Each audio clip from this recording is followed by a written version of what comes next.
Good morning students. BSc part second, बहुत अच्छी class है ये पूरी कॉलेज में। अब देखते हैं आज जो अपन पढ़ेंगे वो लेंथेनाइड तत्वों की परमाणु तथा आयनिक त्रिज्याएं पढ़ेंगे। कल अपन ने क्या पढ़ा था? कल अपन ने ये पढ़ा था कि लेंथेनाइड तत्व है +3 ऑक्सीकरण अवस्था के स्थायित्व के कारण और +4 और +2 ऑक्सीकरण अवस्था के स्थायित्व के कारण पढ़ लिया था। +4 और +2 क्यों दिखाते हैं, +3 क्यों दिखाते हैं। आज जो पढ़ेंगे बेटा जी वो पढ़ेंगे लेंथेनाइड तत्वों की परमाणु तथा आयनिक त्रिज्या। लेंथेनाइड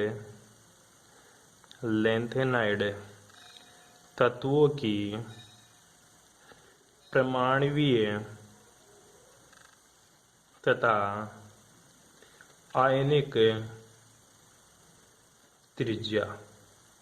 लेंथेनाइड तत्वों की परमाणु तथा आयनिक त्रिज्या क्या होती है? लेंथेनाइड तत्वों की परमाणु तथा आयनिक त्रिज्या। पहली बात तो लेंथेनाइड तत्वों की परमाणु त्रिज्या का मतलब होता है गुरुजी Ln की परमाणु तथा आयनिक त्रिज्या। परमाणु त्रिज्या एल, परमाणु मतलब क्या होता है बेटा? आयन क्या होता है? मतलब Ln3+ की त्रिज्या की बात कर रहा है।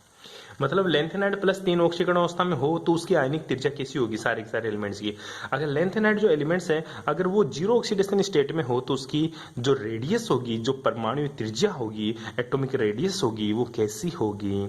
आओ चर्चा करें। तो बेटा जी हेडिंग मान ले तो पहले लेंथेनाइड तत्वों की आयनिक त्रिज्या। कौन सी त्रिज्या रे? आयनिक त्रिज्या, आयनिक रेडियस। ध्यान दीजिएगा जो लेंथेनाइड एलिमेंट है ये +3 ऑक्सीडेशन स्टेट में होता है। कौन सी स्टेट में होता है? रिटर्न टू +3 ऑक्सीडेशन स्टेट में होता है ये, ठीक है। तो ध्यान दीजिएगा जो रेडियस का जो ग्राफ आएगा वो किस हिसाब से ग्राफ आएगा वो देख ले। पहले बात तो तू लेंथेनाइड तत्व भी भूल गया होगा, ठीक है, दोबारा देख ले। लेंथेनाइड एलिमेंट कौन कौन से होते हैं? ठीक है, लेंथेनाइड एलिमेंट La57 से शुरू होते हैं बेटा, ठीक है। उसके बाद में क्या होता है? वही तेरा सिर पर रख कर नो दिए परमेश्वरी समझाई इव गोल्ड तब दिलाए हो और का मतलब यार और तुम इब लुटाई।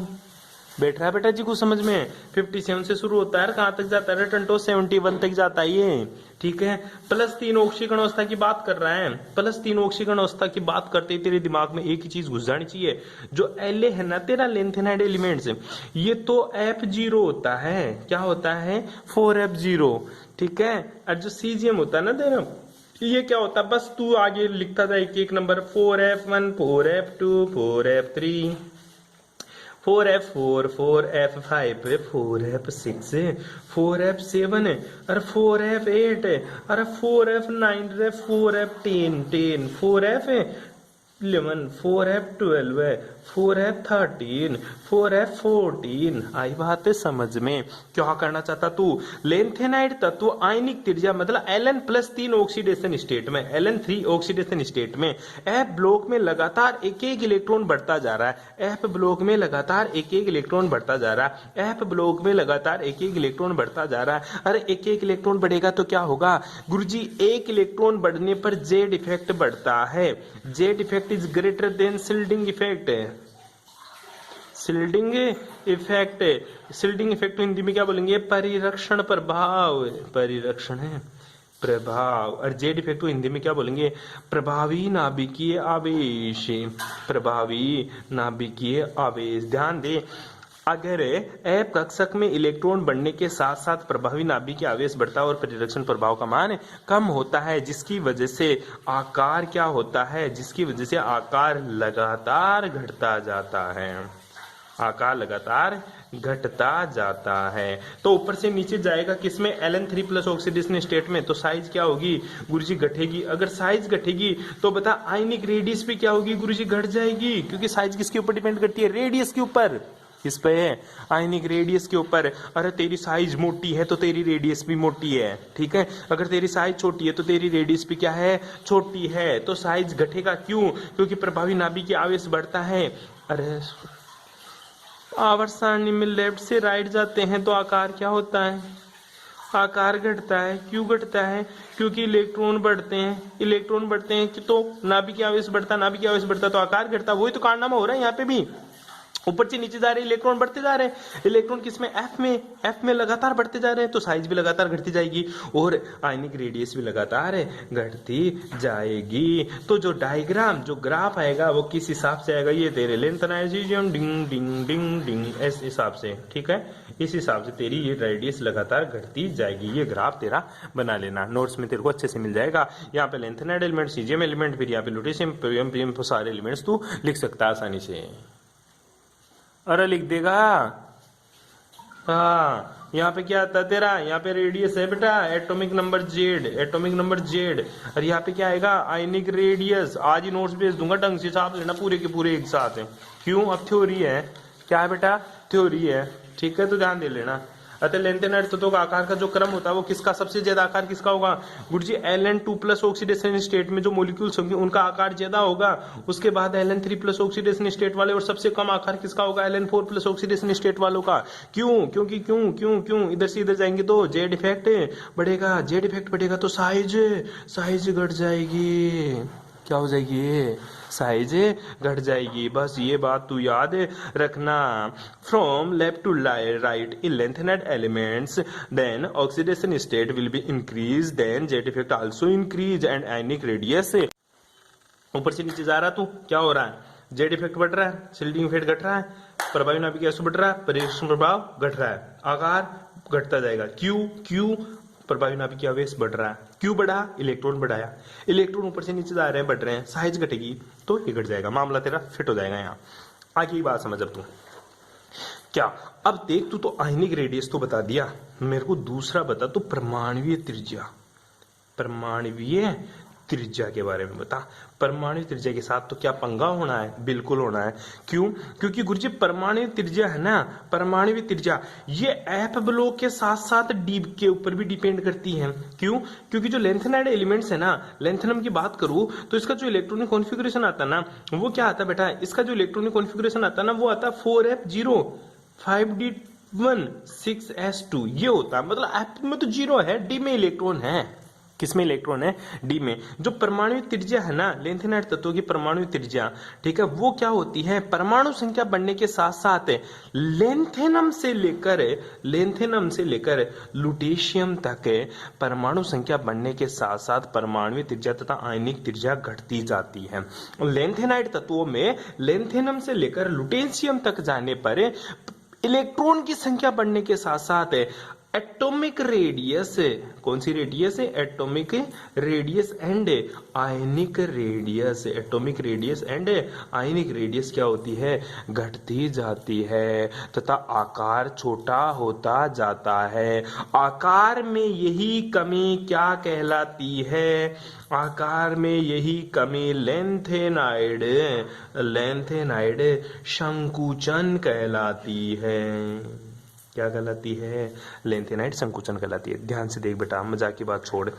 परमाणु त्रिज्या और आयनिक त्रिज्या लेंथेनाइड से लेकर लुटेशियम तक जाने पर परमाणु तथा आयनिक त्रिज्या घटती जाती है। जैसे जैसे इलेक्ट्रॉन बढ़ता जाएगा परमाणु त्रिज्या तथा आयनिक त्रिज्या घटती जाएगी, ठीक है। और आकार भी क्या होता जाएगा? छोटा होता जाएगा। आकार छोटा हुआ मतलब संकुचित हुआ, मतलब क्या हुआ? उसमें कॉन्ट्रैक्शन हुआ, ठीक है। तो वो क्या हुआ गुरुजी? आकार में कॉन्ट्रैक्शन को क्या बोलते हैं अपन? Lanthanide contraction. क्या बोलेंगे उसको? Lanthanide contraction. आकार में यही कमी क्या कहलाती है? लेंथेनाइड संकुचन कहलाती है। अब बात आती है गुरुजी, लेंथेनाइड संकुचन होता क्या है? लेंथेनाइड संकुचन होता क्या है? मोटा सा हेडिंग लगा ले तू, लेंथेनाइड संकुचन। और ये एग्जाम में की बार पूछेगा, लिख ले ऊपर 100% आएगा। क्या लिखेगा? 100% आएगा। क्या? लेंथेनाइड संकुचन। कौन सा टॉपिक आएगा? लेंथेनाइड संकुचन। छोरा मजाक नहीं कर रहा मैं, आसानी से पढ़ ले इसको। लेंथेनाइड संकुचन आएगा। क्या आएगा? लेंथेनाइड संकुचन। अब देख ले लेंथेनाइड संकुचन होता क्या। देख, आवर्त सारणी में जो लेंथेनम तत्व होता है, ठीक है, लेंथेनाइट तत्व, ठीक है, लेंथेनाइट तत्व कहां से होता है Ln 57, लेकिन जो तेरा Ce होता है, ठीक है, सिर पर रखकर, वो कहां से शुरू होता है 58 से लेकर लुटेशियम तक, लुटेशियम कहां 71 तक है की उपस्थिति। आवर्त सारणी में लेंथेनाइट तत्व कौन कौन से होता है, सीरियम से लेकर कहां तक लुटेशियम तक है की उपस्थिति, परमाणु त्रिज्या मतलब atomic radius and ionic radius, ठीक है, कौन सी रेडियस, आयनिक रेडियस पर बहुत अधिक प्रभाव पड़ता है। कैसे प्रभाव पड़ता है, जो तेरी रेडियस होती है ना, इन तत्वों की जो परमाणु तथा आयनिक त्रिज्या होती है ना, ये दो कारकों पर निर्भर करती है। पहला जो कारक है वो डिपेंड करती है, नहीं बैठ रहा, लेंथेनाइट संकुचन पढ़ा रहा हूं मैं, ठीक है। बात क्या बोली मैंने कि आवर्त सारणी में जो लेंथेनाइट तत्व होते हैं ना, इनकी आयनिक त्रिज्या तथा परमाणु त्रिज्या के ऊपर दो चीज का बहुत ज्यादा प्रभाव पड़ता है। कौन सी चीज का प्रभाव पड़ता है,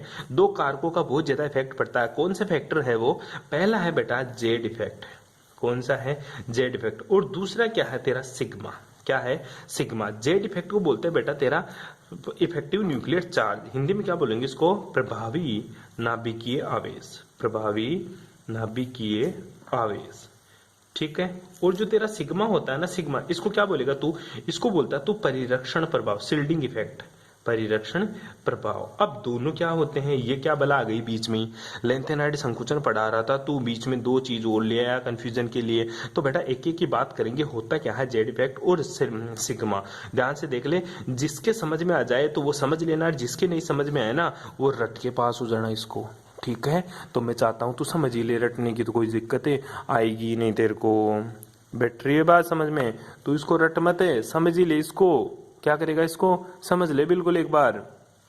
कैसे, अब वो देख, मैं तेरे को एक चीज दे रहा हूं, ये क्या होता है, बचपन की क्लासों में पढ़ता आ रहा, तो ये क्या होती है, तेरी न्यूक्लियस होती है, नाभिक, क्या होती है, नाभिक। और नाभिक तेरी क्या होती है, धनात्मक होती है, नाभिक की क्या होती है मेरी, धनात्मक। धनात्मक का मतलब ये हुआ कि तू जैसे जैसे इलेक्ट्रॉन फिल करेगा ऑर्बिटल्स में, वैसे वैसे नाभिक में प्रोटॉन आते जाएंगे।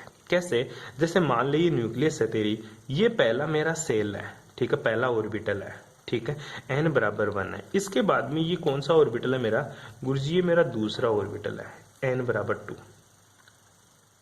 ठीक है। इसी तरह ये मेरा कौन सा ऑर्बिटल है, n बराबर 3, ठीक है। एक बार ढंग से देख ले, मैं एक छोटा सा एग्जांपल ले लेता हूं। किसका एग्जांपल ले, छोटा सा ही ले ले, तू ले ले गुरुजी कार्बन का, ठीक है। कार्बन का इलेक्ट्रॉनिक कॉन्फ़िगरेशन क्या होता है, 1s2 2s2 और 2p2, ये इलेक्ट्रॉनिक कॉन्फ़िगरेशन होता है, ठीक है। कार्बन के अंदर जो इलेक्ट्रॉन्स होते हैं ना, वो कितने होते हैं गुरुजी, 2 और 2 4, 2 6 इलेक्ट्रॉन। तो बता कार्बन के अंदर जो प्रोटॉन्स होते हैं ना, वो कितने होते हैं गुरुजी, जितने इलेक्ट्रॉन होते हैं उतने क्या होते हैं, प्रोटॉन। आई बात समझ में। और न्यूक्लियस के अंदर भी क्या होते हैं गुरुजी, न्यूट्रॉन और रहते हैं, जो भी कितने हैं 6, जो किसका निर्धारण करते हैं, मास का निर्धारण करते हैं, ठीक है। मैं तो इसको भूल जा, न्यूट्रॉन को आज। अब मैं ये मान रहा हूं कि कार्बन के 6 इलेक्ट्रॉन है, तो 6 तो इलेक्ट्रॉन कहां भरेगा गुरुजी, पहले तो 1s में, ये तेरा 1s में 2 इलेक्ट्रॉन भर दिया।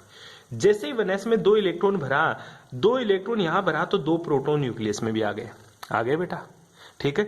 अगर ये यहाँ पे प्रोटॉन नहीं होते हैं तो 2 इलेक्ट्रॉन भाग जाते न्यूक्लियस को छोड़ के। ये क्यों टिके पड़े हैं इस सेल में, इसलिए टिके पड़े हैं क्योंकि न्यूक्लियस के अंदर क्या है, 6 प्रोटॉन है, क्या है 6 प्रोटॉन, और आउटरमोस्ट में कितने इलेक्ट्रॉन है, 6 इलेक्ट्रॉन है, 2 यहाँ पे, 2 यहाँ पे, 2 यहाँ पे।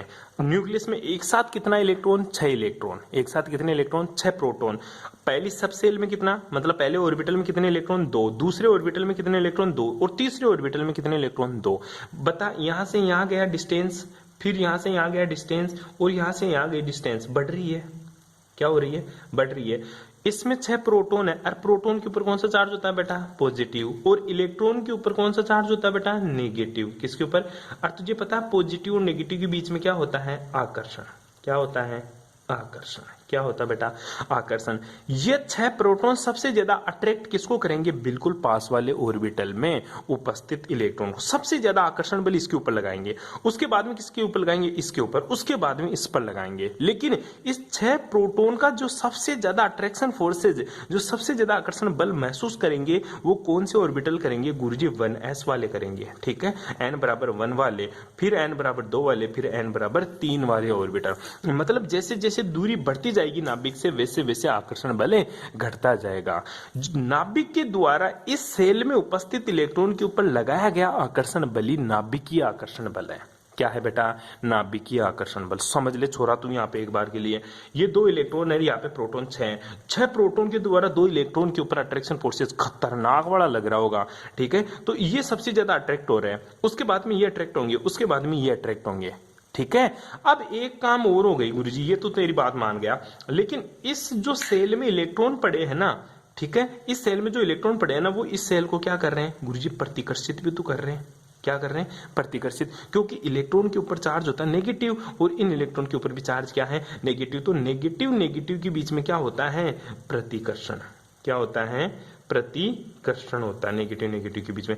बेटा जो नेगेटिव नेगेटिव के बीच में प्रतिकर्षण, और नेगेटिव और प्रोटॉन के बीच में, पॉजिटिव के बीच में क्या होता है? आकर्षण।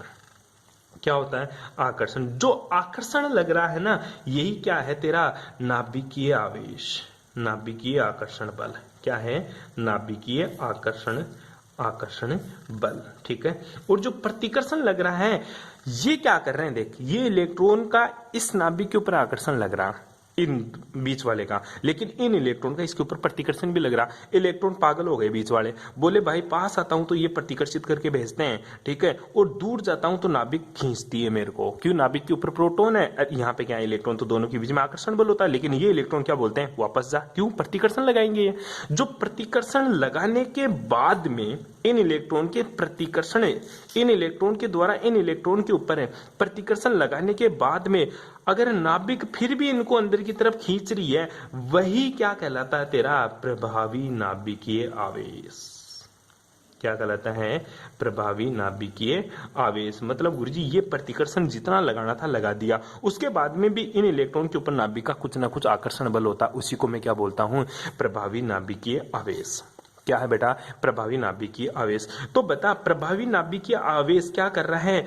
प्रभावी नाभिकीय आवेश क्या कर रहा है? ये गुरुजी इलेक्ट्रॉन्स को पकड़ के अंदर की तरफ खींच रहे हैं। क्या कर रहे हैं बेटा?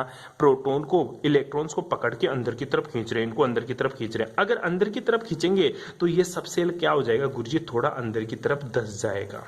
क्या हो जाएगा? थोड़ा अंदर की तरफ धंस जाएगा। अगर जेड इफेक्ट लग रहा है तो ये थोड़े थोड़े क्या हो जाएंगे? अंदर की तरफ धंस जाएंगे। और अंदर की तरफ धंसते ही देख, पहले साइज यहां तक थी, अब यहां तक हो गया, तो जेड इफेक्ट की वजह से क्या हो गया? तेरा साइज घट गया। जेड इफेक्ट की वजह से तेरा साइज घट गया परमाणु का। लेकिन सोच, ये प्रतिकर्षण बल, जो प्रतिकर्षण लग रहा है ना, ये तेरा सिग्मा है, ये तेरा क्या है? परिरक्षण प्रभाव है। परिरक्षण प्रभाव। परिरक्षण प्रभाव नाम क्यों पड़ा? शील्डिंग इफेक्ट नाम क्यों पड़ा? परिरक्षण का मतलब यह हुआ, इन 2 इलेक्ट्रॉन की ये इलेक्ट्रॉन रक्षा करते हैं नाभिक में गिरने से। क्यों? ये प्रतिकर्षण नहीं लगाएंगे ना बेटा, तो ये इलेक्ट्रॉन नाभिक के आकर्षण बल से खींचे चले जाएंगे अंदर की तरफ और नाभिक में गिर जाएंगे। लेकिन ध्यान दीजिएगा, इन इलेक्ट्रॉन के प्रतिकर्षण की वजह से, मतलब इनका क्या हो गया? परिरक्षण हो गया। इसीलिए इन इलेक्ट्रॉन्स के द्वारा लगाया गया प्रतिकर्षण क्या कहलाता है? परिरक्षण प्रभाव। अगर परिरक्षण प्रभाव सिग्मा से दिखाता हूं, अगर परिरक्षण प्रभाव ज्यादा हो जाए किससे? जेड इफेक्ट से। जेड इफेक्ट होता है तेरा प्रभावी नाभिकीय आवेश, तो आकार क्या होता है? तो आकार गुरुजी बढ़ जाता है। क्यों? क्योंकि इलेक्ट्रॉन इनको रिपेल करेंगे तो ये कक्षा कहां चला जाएगा? बाहर की तरफ चला जाएगा। कहां चला जाएगा? बाहर की तरफ। इस तरह से इसका आकार बढ़ जाता है। अगर जेड इफेक्ट का मान बढ़ जाता है और सिग्मा का मान कम हो जाता है तो आकार क्या हो जाता है गुरुजी? घट जाता है। क्यों? क्योंकि अब इलेक्ट्रॉन नाभिक की तरफ खींचे चले जाएंगे, इसलिए आकार घट जाता है। आज तक तेरे यही समझ में नहीं आएगा, इधर से इधर जाते तो आकार क्यों बढ़ता है, आकार क्यों घटता। रोल तो यहाँ फंस रखा सारा, ठीक है। अगर सिग्मा मतलब परिरक्षण प्रभाव ज्यादा है प्रभावी नाभिकीय आवेश से, तो आकार बढ़ता है, और परिरक्षण प्रभाव, प्रभावी नाभिकीय आवेश का मान ज्यादा है परिरक्षण प्रभाव से, तो आकार घटता है। आकार क्या होता है? घटता है। अब आजा लेंथेनाइट संकुचन क्या होता है? लेंथेनाइट संकुचन का मतलब यही हुआ गुरुजी, जो 4f में इलेक्ट्रॉन भरते जाएंगे ना, 4f में इलेक्ट्रॉन भरते जाएंगे, लेकिन 4f में इलेक्ट्रॉन भरते जाएंगे तो नाभिक का तो आकर्षण बल बढ़ता जाता है, लेकिन प्रतिकर्षण बल घटता जाता है, ठीक है। लेंथेनाइट तत्वों में दाएं से बाएं जाने पर प्रतिकर्षण बल का मान घटता है और आकर्षण बल का मान बढ़ता है। क्यों? क्योंकि जो अंतिम इलेक्ट्रॉन अपन f कक्षक में भेजते हैं ना, उनका प्रभाव नाभिक पर ज्यादा पड़ता है। जैसे जैसे इलेक्ट्रॉन बढ़ता जाएगा वैसे वैसे नाभिक में प्रोटॉन बढ़ेंगे और प्रोटॉन और इलेक्ट्रॉन के बीच में आकर्षण होगा और आकर्षण बल बढ़ने से जेड इफेक्ट बढ़ेगा और जेड इफेक्ट बढ़ने की वजह से आकार घटता जाता है। इसी को ही मैं क्या बोलता हूँ, लेंथेनाइड संकुचन बोलता हूँ। इसी को मैं क्या बोलता हूँ, लेंथेनाइड संकुचन बोलता हूँ। ठीक है, तो लेंथेनाइड संकुचन क्या होता है? लेंथेनाइड संकुचन का मतलब होता है सीजियम से लुटेशियम तक जाने पर लेंथेनाइड तत्वों के आकार में होने वाली कमी क्या कहलाती है? लेंथेनाइड संकुचन कहलाती है। लेंथेनाइड संकुचन क्यों होता है? क्योंकि सीजियम से लुटेशियम तक जाने पर जेड इफेक्ट का मान बढ़ता जाता है। क्यों बढ़ता है? क्योंकि n-2f कक्षक में इलेक्ट्रॉन बढ़ने से नाभिक का आकर्षण बल इलेक्ट्रॉन के ऊपर लगातार बढ़ता जाता है, जबकि परिरक्षण प्रभाव उतना अधिक नहीं बढ़ पाता। इसलिए लेंथेनम एलिमेंट्स में सीजियम से लुटेशियम तक जाने पर उनके परमाणु आकार में कमी होती जाती है। इसे ही क्या बोलता हूं मैं? लेंथेनाइड कॉन्ट्रैक्शन बोलता हूं। क्या बोलता हूं? Lanthanide contraction. अब लेंथेनाइड कॉन्ट्रैक्शन के क्या प्रभाव पड़ते हैं, इनकी बातें करेंगे नेक्स्ट क्लास में। Thanks for cooperation.